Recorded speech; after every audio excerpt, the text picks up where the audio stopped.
is Paul Johnson, here with the video for the Hw7 tutorial. So we're going to be maneuvering with this mouse, so please follow this mouse throughout the video.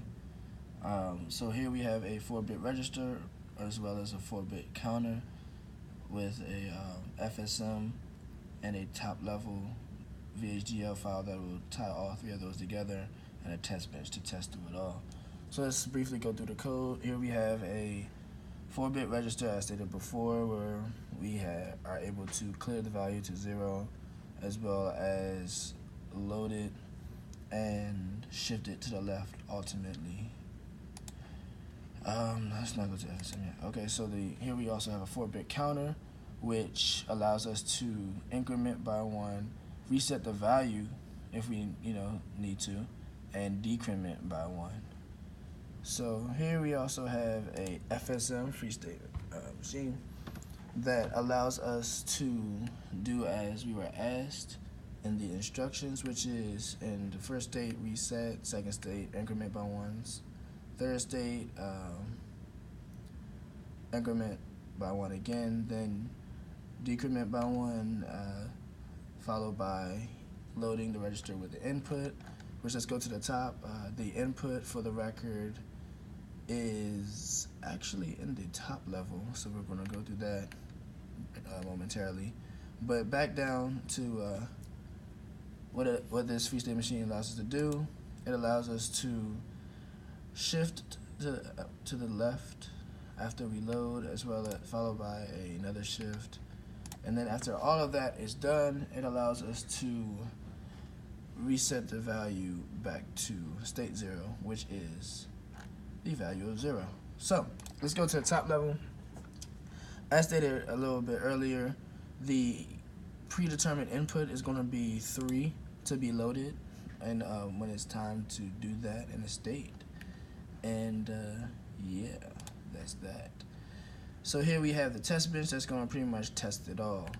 Let's go ahead and go to the simulation now.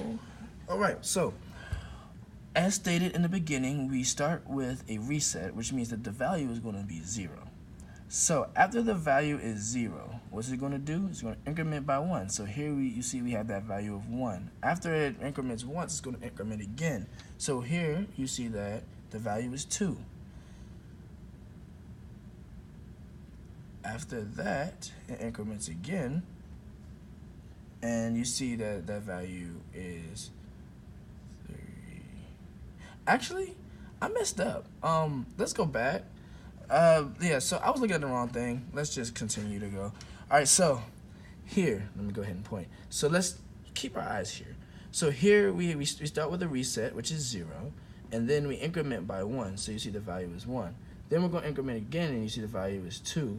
And then we're going to decrement, as stated in the FSM, and you're going to see that value goes back down to 1. So after the decrement, you're going to see that we're supposed to load it with the input, and as stated earlier, the input is 3. So here you see this input of 3, and then after that, we just shift 2 times to the left. So you shift to the left, but the vacant spot available is the last bit of the input, which is 1. So that's why you see we have 0, 1, 1, 1 here. And then we're going to just basically do the same shift to the left, and of course the last bit of the input is 1. So here we have 1, 1, 1, 1. And now that everything is complete, it's going to go to that last state, which is, of course, a reset back to state 0, which is a reset. And whenever things get reset, they go to 0. So after it goes to 0, all it's going to do is it's going to start right back over. And you see here is 1, here is 2. Let's keep going. Here it's back down to 1 because it's going to decrement.